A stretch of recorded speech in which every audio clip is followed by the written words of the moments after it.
tiredness has really kicked in the AfricaEcoRace camp, but the competitors are still a long way from the finish. Today saw the longest stage of the rally, another full day of stunning scenery over brand new terrain. Originally on the menu today, 500 kilometres of timed stage from Kouaz to Idini, but things are not always that simple.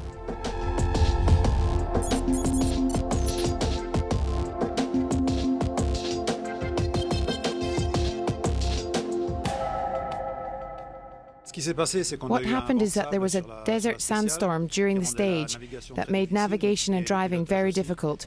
Some bikers fell, so we sent the medics and then the helicopters to them. There were some evacuations needed for minor injuries, nothing serious.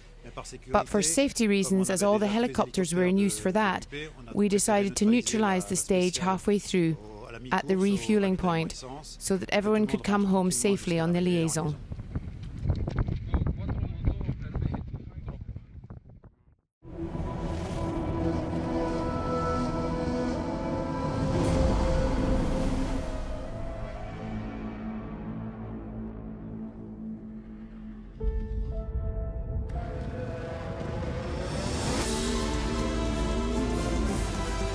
So in the end, the 10th stage had around 250 kilometres of timed sector, and it was the bikers who suffered the most today. Many of them fell, thankfully with no major injuries. Amaury Baratin came home in the top 10 today. He finished 10th and first Moto Extreme rider.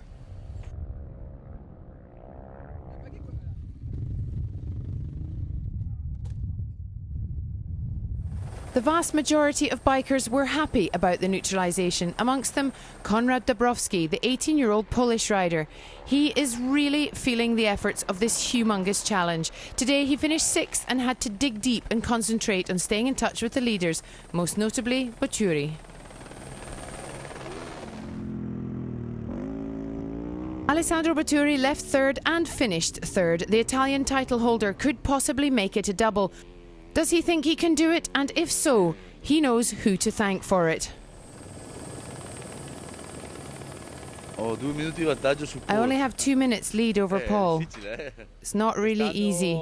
This year, Paul is very, very strong. I always try to push as hard as possible. The one who leaves behind always takes back the 2 minutes from the other because the navigation is hard. The one who leads has to open the course. Tomorrow is the last day. I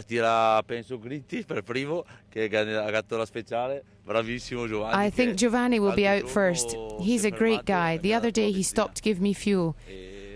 I'm still here thanks to him. Paul Anders Ulevalster left 2nd this morning and suffered again with a very sore shoulder. The neutralisation at the refueling point was a blessing for him. He came in 2nd, took 2 minutes back from Buturi to sit only 2 minutes behind him in the GC. One question on everyone's lips: can he still win the rally? If I am totally crazy loco tomorrow, yes. And normally it's better to start behind, but actually tomorrow, I don't know. He can try, but it'll be tricky. He starts after Buturi. No question of a podium place for this man, but a cracking stage victory nonetheless for the saviour of the day. Giovanni Gritti wins his first stage and gives Buturi another chance at lifting the trophy on Sunday. It went well today. Today, Boto said to me, "On you go, you will easily catch us." I went full speed for 70 kilometres, breathtaking. And when I finally caught them, I did the rest of the race with them. Yes, the other day I gave him 2 litres of fuel. He couldn't get to the refueling. It was the right thing to do. So, a quick look at the results and a first stage victory for Giovanni Gritti ahead of Ulevalster and Buturi. We find 3 Italians in the top 5. In the GC, Buturi only has 2 minutes over Ulevalster. This time last year, he had a little more than 7 minutes over the Norwegian.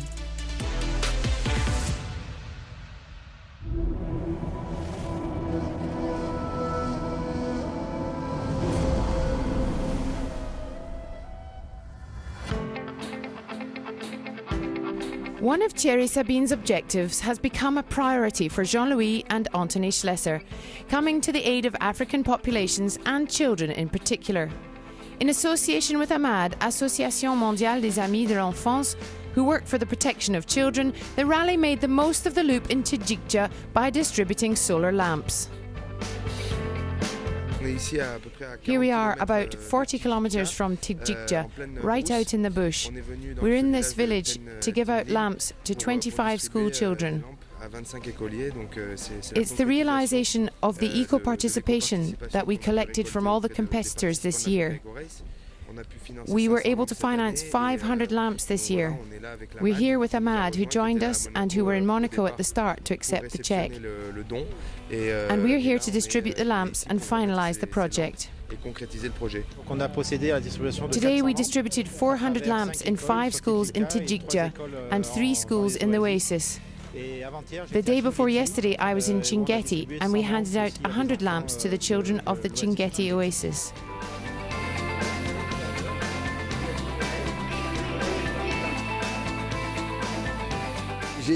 I saw how happy the children were to receive the lamps. It cost them nothing to have light for a while, to be able to study at home and to light their homes. There are lots of schools in the area that still don't have electricity.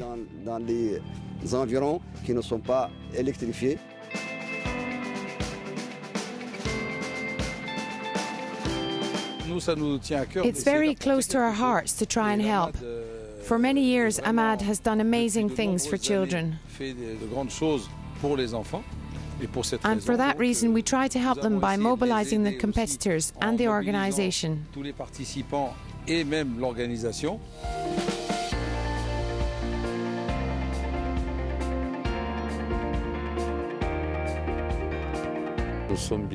We are very proud and grateful for this gift, which will contribute to improving the quality of school life for our children.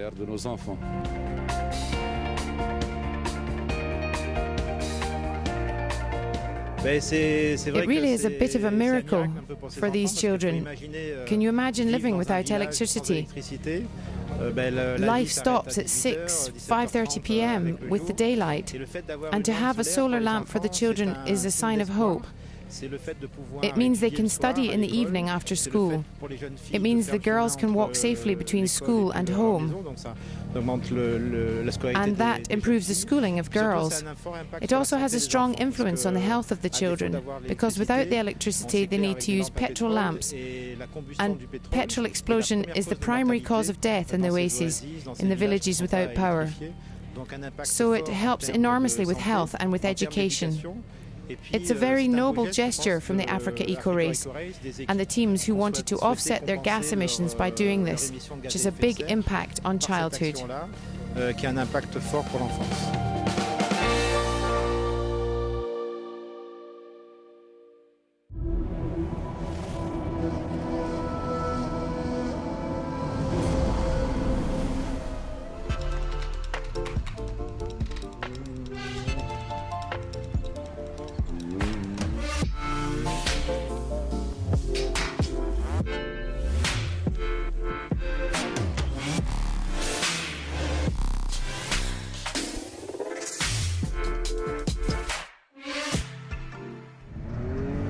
In the SSV Extreme Driver category, Benoit Fretin can feel victory in Dakar. He finished today in second place with a smile that just gets broader and broader.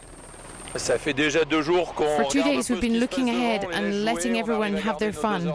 We've managed to keep our 2-hour lead. We've been keeping good time, but we're trying not to break anything. We are much more careful with our stuff. My co-pilot must have said, watch out about 472 times and be careful about 14 times. And if we've done well, it's because, again, we made 0 nav errors today. It's not over yet. We have to drive carefully. If we don't make any mistakes, we'll finish amongst the leaders. And for this man, 2 stage wins in 2 days. Today's victory went to Patrice Etienne in a time of 3 hours, 58 minutes and 8 seconds. The results in the SSV Extreme Driver are as follows. Patrice Etienne ahead of Benoit Fretin and Loïc Fribourg. 2 Senegalese drivers followed, Walid Ezzedine and Kamil Aral. In the GC, all being well, Benoît Fretin will take the win tomorrow. Patrice Etienne is 1 hour 54 behind. Sadly, Geoffroy Noël de Burlin took a tumble today and has fallen out of the top 6. He is unhurt.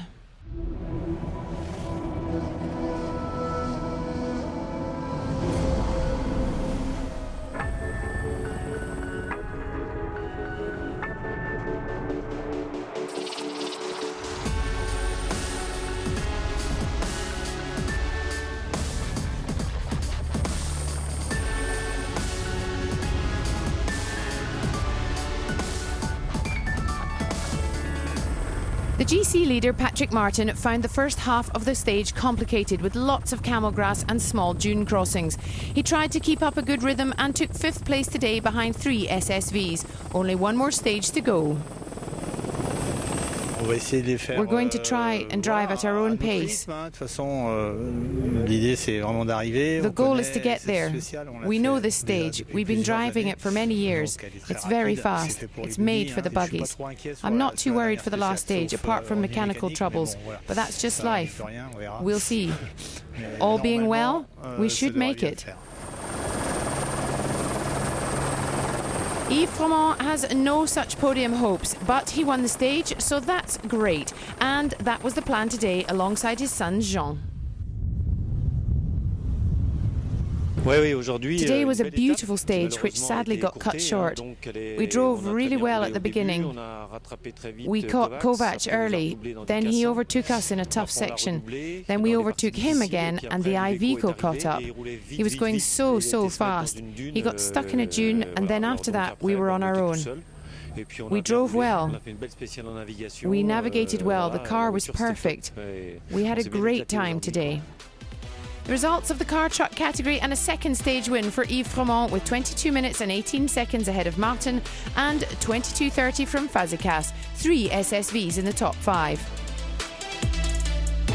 In the GC, all being well, Patrick Martin is heading for victory. The 2 Hungarians, Kouaz and Fazekas, follow. Benoît Fretin's SSV is 4th in the mixed category.